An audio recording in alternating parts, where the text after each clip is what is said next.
Zonal information office 29 جنوری 2024 chairman JKLF Yasin Malik کے نمائندہ خصوصی JKLF کے مرکزی ترجمان رفیق ڈار نے آج اسلام آباد میں اپنے تنظیمی ساتھیوں Jammu Kashmir liberation front Azad Kashmir Gilgit Baltistan zone کے زونل صدر Sajid Siddiqui, Jammu Kashmir students liberation front کے مرکزی چیف آرگنائزر عبدالقدوس الطاف کے ہمراہ سینئر بزرگ رہنما کمانڈر فاروق صاحب سے ان کی رہائش گاہ پر ان کی عیادت کی۔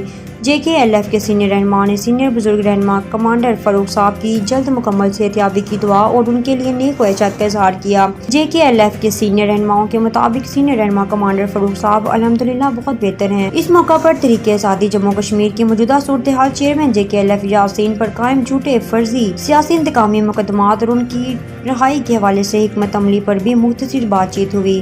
سینئر بزرگ رہنما کمانڈر فاروق صاحب نے اپنے لیے فکر مند رہنے، دعائیں کرنے پر تمام احباب ساتھیوں کا شکریہ ادا کرتے ہوئے سب کو سلام بولا ہے۔ اللہ تعالیٰ کمانڈر فاروق صاحب کو جلد از جلد مکمل صحت یابی اور لمبی عمر عطا فرمائے۔ طارق ندیم درانی، زونل ترجمان JKLF۔ خبر شامل کرتے ہیں سدھنوتی سے۔ مسلم کانفرنس کا مسلم لیگ نون کے اتحاد سے مسلم کانفرنس کو نقصان پہنچانا ہے، جس سے مسلم کانفرنس کے کارکنوں کے حوصلے پست ہوئے ہیں۔ ان خیالات کا اظہار سابق امیدوار قانون ساز اسمبلی صدر آل جموں کشمیر مسلم کانفرنس سردار جنید الطاف خان نے اپنے بیان میں کہا۔ انہوں نے کہا کہ یہ فیصلہ مسلم کانفرنس کارکنوں کی امنگوں کے برعکس ہوا ہے۔ اس وقت لوگ دوسری جماعتوں سے مسلم کانفرنس میں شامل ہونا چاہتے تھے۔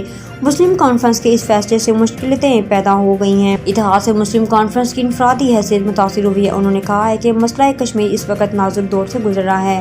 ریاستی پارٹی کے فیصلہ سے مسئلہ کشمیر متاثر ہوا ہے۔ انہوں نے کہا ہے کہ کارکنوں اپنی صفوں میں اتحاد قائم رکھیں، اس معاملے کو ہر فارم پر اٹھایا جائے گا۔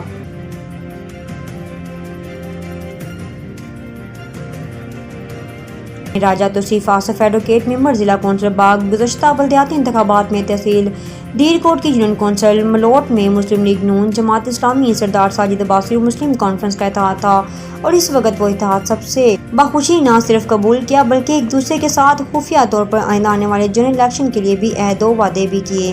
تب مسلم کانفرنس کے 3 وارڈوں کے ذمہ داران نے اپنے اتحادی امیدوار کے ساتھ دھوکہ کر کے مسلم لیگ نون کے امیدوار کی سپورٹ کی۔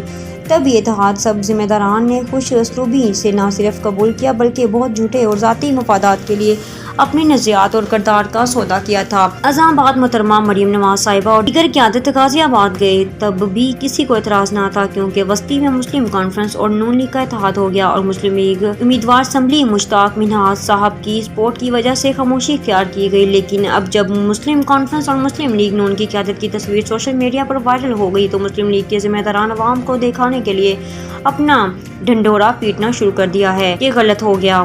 یہ صرف عوام کو دکھانے کے لیے ان کا الگ روپ ہے۔ پیسے، بڑی گاڑیوں، چمک دیکھ کر اس دھندے کو سمجھیں اور ان کے بہکاوے میں نہ آئیں۔ اپنے کردار اور خودداری کو بچائیں، نہ اپنا سودا کریں، نہ آنے والی نسلوں کو بیکاری بنائیں۔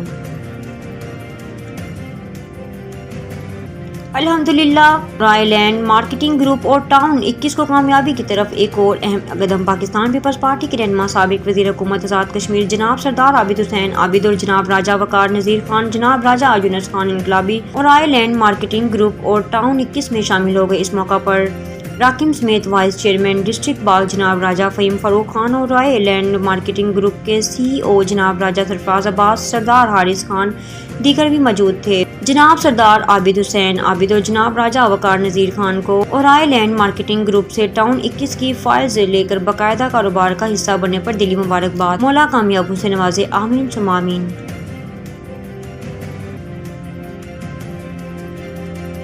خبر شامل کرتے ہیں کوٹا سے۔ کوٹا مسلم لیگ نون کے رہنما عبدالقدوس عباسی اور ان کے ساتھیوں شاہد عباسی، ضمیر عباسی، شعیب عباسی، انجم عباسی نے اپنے بیان میں کہا ہے کہ 8 فروری کو قومی اسمبلی کے امیدوار اسامہ سرور اور صوبائی اسمبلی کے راجہ صغیر اور بلال یامین ستی کو بھاری عکسے سے کامیاب کروائیں گے۔ انہوں نے کہا ہے کہ میاں نواز شریف نے کوٹا میں تاریخی ترقیاتی کام کروائے ہیں۔ کوٹا کی عوام 8 فروری کو انشاءاللہ میاں نواز کے امیدواروں کے حق میں اپنا فیصلہ سنائیں گے اور شیر پر مہر لگا کر کامیاب کروائیں گے۔